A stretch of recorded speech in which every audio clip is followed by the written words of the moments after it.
2008 Dodge Charger. What we are using is a 10-inch wrench. We're going to take off the positive first. Just give it a few twists, and that negative terminal should come right on off, as you see right there.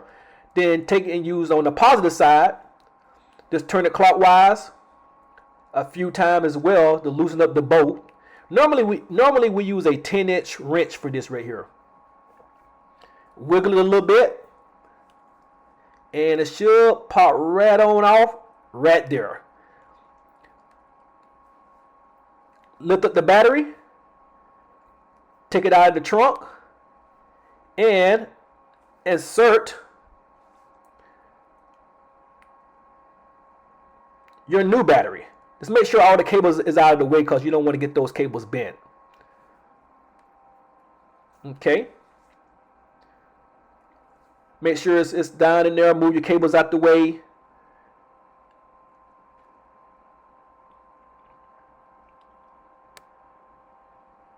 All right.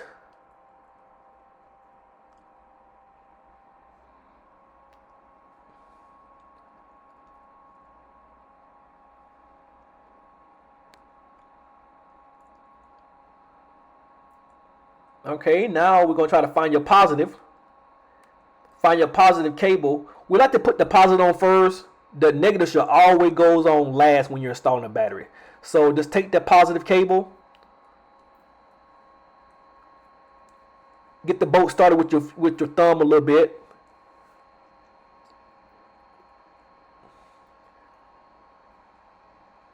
Make sure it's tight and snug. Take your 10-inch wrench, clockwise, tighten it up a little bit. Make sure it's really tight too, because these terminals are really tricking on these Dodge Chargers. So any play in the terminals, the battery won't crank. Find your negative terminal, put it on the negative. Take your wrench clockwise and tighten up that bolt very tight.